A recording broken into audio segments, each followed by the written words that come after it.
One thing that I've noticed that they all have in common is, at the end, they're all love stories, you know? They're all how God came into their life and gave them what they needed and showed them the love that they've been searching for, you know? And, man, at the end of the day, that's all we are. That's all we want, you know? As humans, we want to be loved. We want to, you know, you want to feel that love, right? So, I'll tell you a little about me. My name's Josh. I'm 18, go to ETSU. And, man, I'll go a little bit into my story. I'm not going to go too deep into it. God gave me some words, a little bit of a message for you guys. I'm not going to fight it. I'm going to share with you what He gave me. But my parents split up. I think I was in the 6th grade, and like Tanner, he's my cousin. We followed him out here. I think about 7th or 8th grade was when we got here, and I started school early, so I was always the youngest in my grade, you know. I'm supposed to be a freshman in college now, but I'm a sophomore. So, you know, I think I was like 13 in the 8th grade, you know. I was young, graduated when I was 17. So I got introduced to a lot of different things at a young age, you know. 9th grade, you know, was when I first started getting all my friends, you know, playing football and stuff. And just wanted to be liked by them, you know, moving 3,000 miles away from home. I didn't have much outside my family. So when I was 14, I was just trying to be like them, you know. So 14 was when I took my first hit of weed. No big deal, you know, just smoking some weed with the guys, whatever, you know. 15, when I was 15, I started drinking every weekend, man. I would skip church. I would lie to my mama, you know, hey, I'm going to church with a friend. No, I'm too hungover to come to church, you know.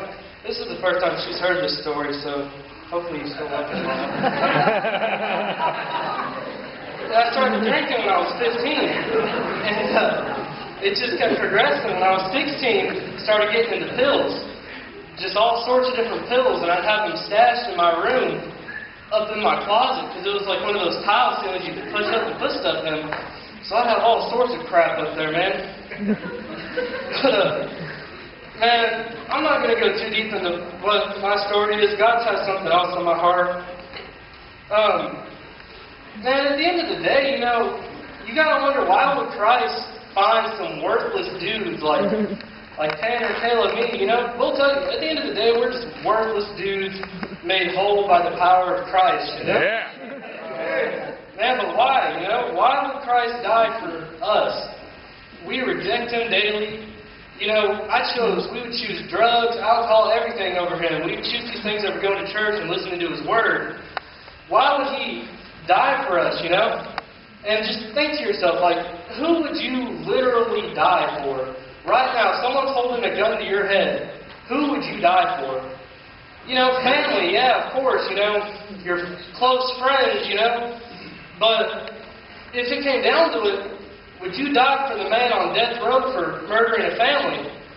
Would you die for the man in jail for selling drugs, you know?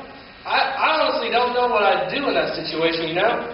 It's like, this man murdered a family, but they're asking me if I would die for her. And that's what Christ did. He died for everybody, the sinners and the saints. He died for everybody here tonight, no matter what you've done, you know? And at the end of the day, we're all just searching for that love. We want acceptance from others that our family gives us. We want it with other people, you know? What is love, though, you know? Is it being told you're loved by people? Is it a sweet kiss from a boyfriend or a girlfriend? Is it a nice statement, you know? Man, most people don't know.